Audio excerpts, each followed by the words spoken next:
Hello everyone, हमने last video में testing methods for safety की इंट्रोडक्शन देखी थी। इसमें हमने दो most common fault modelling techniques देखी थी which was FMEA and FTA। आज हम इन दोनों को कवर करेंगे, बट इन दोनों को कवर करने से पहले मैं आप सबसे एक रिक्वेस्ट करना चाहती हूँ। अगर आपको जो मैं कंटेंट प्रोवाइड कर रही हूँ वो हेल्पफुल लग रहा हो, अच्छा लग रहा हो, देन प्लीज़ मेरे हार्डवर्क को इनकरेजमेंट देने के लिए सब्सक्राइब करिए एंड अपने फ्रेंड्स और फैमिली के साथ भी मेरी वीडियो शेयर करिए। So it's my humble request to please subscribe to my channel. हमारा फर्स्ट टॉपिक है FMEA। FMEA स्टैंड्स फॉर फेलियर मोड एंड इफेक्ट एनालिसिस। सबसे पहले हम इसकी फुल फॉर्म का ही मतलब समझते हैं। फेलियर मोड्स का क्या मतलब है? Failure modes means the ways or modes in which something might fail. Failures are any errors or defects, especially ones that affect the customers and can be potential or actual. Failure modes basically क्या है? कोई भी ऐसा failure मतलब error या defect हमारे system में जो कि affect कर सकता है हमारे कस्टमर को, that is failure mode. और effect analysis का क्या मतलब है? It refers to the studying the consequences of those failures. ये जो failures हुए उसके क्या consequences होंगे, that is your effect analysis. जो failure mode and effect analysis है ये हमारी बॉटम टू टॉप अप्रोच है, बॉटम से टॉप अप्रोच है। And FMEA is a tool for identifying potential problems and their impact. हमारे सिस्टम में क्या प्रॉब्लम्स हैं और उससे क्या इम्पैक्ट हो रहा है वो फाइंड आउट करने के लिए हम फॉल्ट मॉडलिंग टेक्निक FMEA को यूज करते हैं।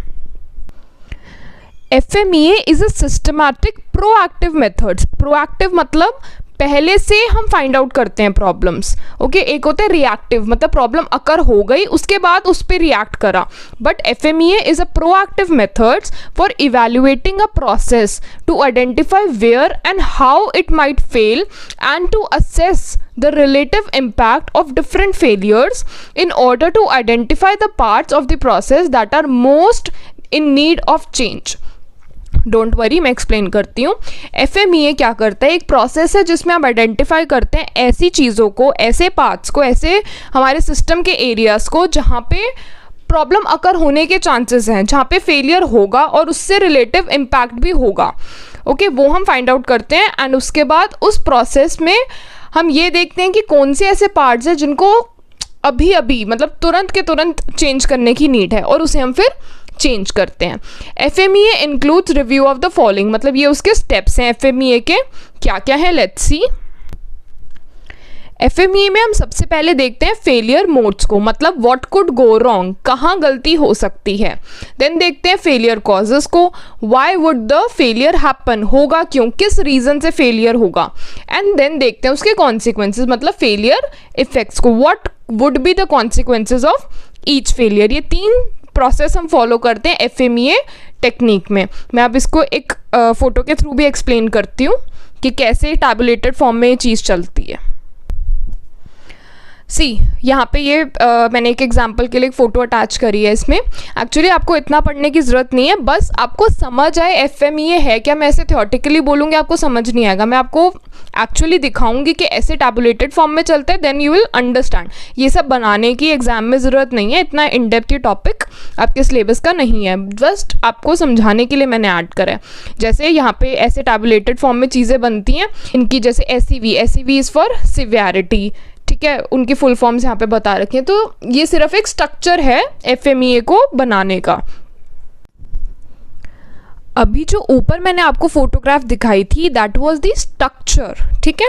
अब एक प्रॉपर एग्जाम्पल के थ्रू, ATM का हमने एग्जाम्पल लिया है, इसके थ्रू मैं आपको एक्सप्लेन करूंगी तो आपको पूरा समझ आ जाएगा, ओके। सो इसमें डिफरेंट कॉलम है। First is the process step. किस स्टेप के अंदर हमारे सिस्टम का, जो बहुत सारे स्टेप्स होते हैं हर सिस्टम में, तो ATM सिस्टम में भी बहुत सारे स्टेप्स हैं, तो किस स्टेप के अंदर हम फेलियर को डिटेक्ट करने की कोशिश कर रहे हैं। तो हम डिटेक्ट कर रहे हैं, मैं एक ही रो एक्सप्लेन करूंगी आपको, उससे आपको क्लियर हो जाएगा। ATM पिन ऑथेंटिकेशन हम स्टेप ले रहे हैं, इसमें हम फाइंड आउट करेंगे।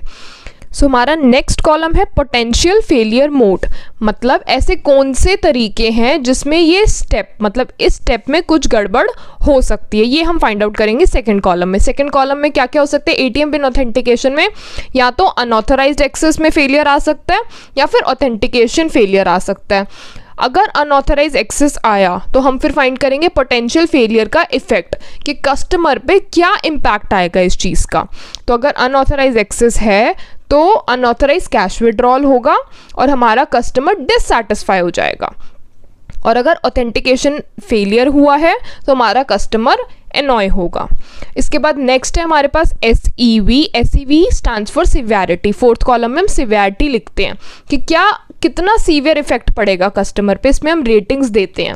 सो अगर अनऑथराइज एक्सेस हुआ है तो 8 की रेटिंग दी गई है और ऑथराइजेशन फेलियर हुआ है तो 3 की रेटिंग दी गई है सिवियरिटी में। आफ्टर दैट हमारे पास जो फिफ्थ कॉलम है that is potential causes. Potential causes मतलब क्या कॉज हो सकता है हमारे इस स्टेप में फेलियर होने का। तो फर्स्ट है हमारे पास लॉस्ट और स्टोलन ATM कार्ड, या तो हमारा कार्ड खो गया ATM का या फिर वो चोरी हो गया। और ऑथेंटिकेशन फेलियर हुआ है तो नेटवर्क फेलियर की वजह से होगा। कॉज क्या हुआ? Network failure. देन हमारे पास फिफ्थ कॉलम है अकरेंस। अकरेंस में भी हम रेटिंग देते हैं, OCC लिखा है कि कितनी फ्रीक्वेंटली ये वाला कॉज अकर होगा। तो अगर अनऑथराइज एक्सेस है तो इसमें 3 की रेटिंग दी गई है और अगर ऑथेंटिकेशन फेलियर है तो 5 की रेटिंग दी गई है। नेक्स्ट कॉलम में हमारे पास करंट प्रोसेस कंट्रोल्स, मतलब इस प्रोसेस को, इस प्रॉब्लम को कंट्रोल करने के क्या तरीके हो सकते हैं कि आप ATM कार्ड को ब्लॉक कर दो ऑथेंटिकेशन अटेम्प्ट्स के बाद। यही होता है रियल लाइफ में भी। और अगर ऑथेंटिकेशन फेलियर हुआ है तो आप इंस्टॉल करो लोड बैलेंसर को, तो distribute workload across network links. अब ये अपने नेटवर्क को ठीक करो, लोड बैलेंसर ऐड करो। Then we have DET that is detection. Detect करो फेलियर मोड को, तो इसमें भी हम रेटिंग्स देते हैं, 3 और 5 की दी गई है। Then you have risk priority number. ठीक है, ये कैसे कैलकुलेट होता है? Severity into occurrence into detection, इन तीनों चीज़ों को मल्टीप्लाई करके हमारा RPN निकलता है, that is risk priority number, कि कितनी प्रायोरिटी दी जाएगी इस वाली प्रोसेस को, इस वाले फेलियर को। फिर उसके बाद कोई अगर एक्शन नीडेड है, रिकमेंडेड है, तो हम वो एक्शन डालेंगे। जैसे सेकंड वाली रो के लिए एक्शन है हमारे पास। सेकंड क्या है? Dispense cash. उसमें कुछ प्रॉब्लम्स देखी, सेम हमने फॉलो करा, तो इसमें एक्शन रिकमेंडेड क्या करा? Increase minimum cash threshold limit for heavily used ATMs to prevent out of cash instances. क्यों? क्योंकि इसमें ये एक हमारे पास एक्शन रिकमेंडेड था, बट इसमें एक्शन रिकमेंडेड अभी नहीं है, हमारे पास ये कंट्रोल प्रोसेसेस हैं सिर्फ। ठीक है, so this was just an example. Don't worry, आपको ये टेबल वगैरह ड्रॉ नहीं करनी है, आपको सिर्फ समझाने के लिए, ताकि FME आपके माइंड में रहे, जब आप पेपर में जाएं कुछ भी आए तो आप अपने मन से लिख पाएं कि व्हाट इट इज। जो FME है it is a inductive analytical method. Inductive मतलब कि फैक्ट्स के बेसिस पे या फिर जनरल रूल्स या प्रिंसिपल के बेसिस पे मेथड चलता है, which may be performed at either functional और पीस पार्ट लेवल। 2 टाइप्स हैं हमारे पास इसके, functional and piece part. Functional क्या है? It is the higher level. Higher level पे FME परफॉर्म होता है। इसमें हम फेलियर मोड्स आइडेंटिफाई करते हैं हर फंक्शन के लिए अपने सिस्टम में, और किसकी हेल्प से? फंक्शनल ब्लॉक डायग्राम की हेल्प से। ठीक है, next is your piece part. इसमें क्या है? ये कंपोनेंट लेवल पे FME परफॉर्म होता है, मतलब इसमें फेलियर मोड्स हम हर कंपोनेंट के लिए फाइंड आउट करते हैं, जैसे कि वाल्व हो गया, कनेक्टर हो गया, रेजिस्टर हो गया, डायोड हो गया, इन सब के लिए। अब मैं आपको ये चीज़ एक एग्जाम्पल के थ्रू एक्सप्लेन करती हूँ। Piece part you will get to know. पहले मैं रीड करती हूँ फिर समझाते हैं। You are performing a piece part FME on a computer monitor. एक कंप्यूटर का आपका मॉनिटर है, उस पर आप FME परफॉर्म कर रहे हैं। One component in that computer monitor is a capacitor. जो मॉनिटर है उसमें एक कैपेसिटर एक कंपोनेंट है। Assume that the capacitor has 2 potential failure. 2 failures हो सकते हैं हमारे पास, क्या क्या?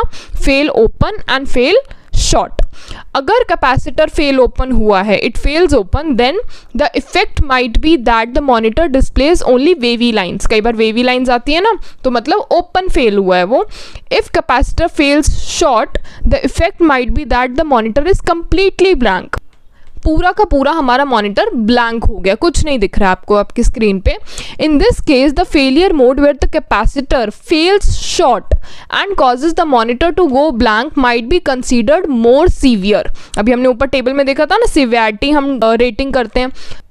तो जब हमारा कैपेसिटर फेल शॉर्ट ज़्यादा सीवियर कहलाएगा एज कम्पेयर टू जब वो फेल ओपन हुआ है एंड आपको वेवी लाइन्स दिख रही हैं.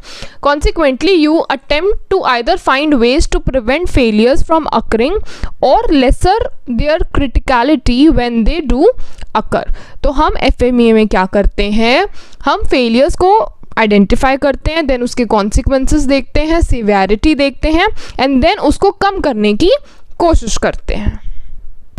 सो बस ये लास्ट पॉइंट है हमारा FMEA का कि जो भी टीम्स FMEA को यूज़ करती हैं वो इवैल्यूएट करती हैं पॉसिबल फेलियर्स को एंड उनको प्रिवेंट करने की कोशिश करते हैं. कैसे? By correcting the process proactively rather than reacting to adverse events after failures have occurred. मैंने ऊपर भी जब ये प्रोएक्टिव वर्ड आया था इसको एक्सप्लेन करा था कि प्रोएक्टिव अप्रोच है हमारा FMEA रादर दैन रिएक्टिव.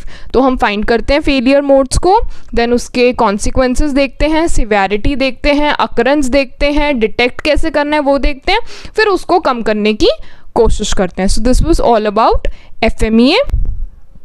अब हम FTA को नेक्स्ट वीडियो में देखते हैं. और तब तक के लिए अगर आपको मेरी वीडियोस अच्छी लगे then please subscribe to my channel and share it with your friends. Thank you.